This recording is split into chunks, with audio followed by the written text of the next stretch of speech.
Assalomu alaykum. Bugun bizda Nexia 2 mashinadan o't olmay kelgan. Ya'ni zajiganasini qo'ygan, tabrik zatlarini aushtirgan. Biz to'xtarni bilan tekshirib chiqdik.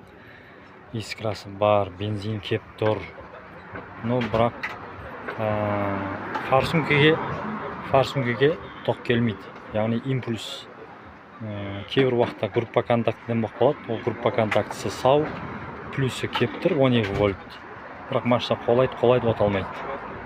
Зажиганасы ровно, бір колемал датчик ауыстырдық. Колемал датчигі істеп тұр екен оның жалпы. Касаларын бәрін полный ақтап шықтық.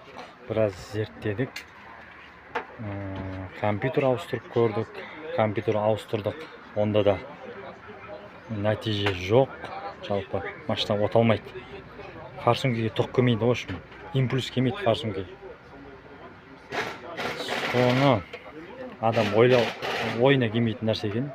Жалпы алдын бір машинада болған жалпы.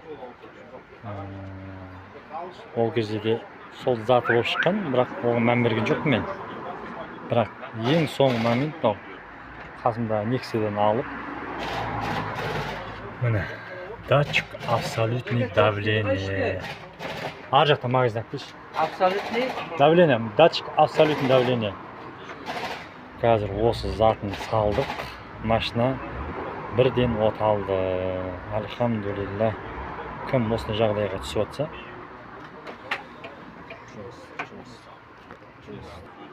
Осындай жағдайға түсіп отсаңыздар, форсункіде тоқ болса, катушкада искра болса, зажигание ровно болса, машина от алмайтын болса, яғни датчик абсолютный давление.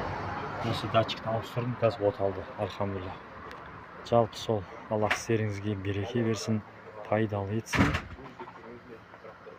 Каналымызға жазылып лайк басып тарап қойыңыз. Каналдың дамуына себепкер болыңыздар. Сым, терезе.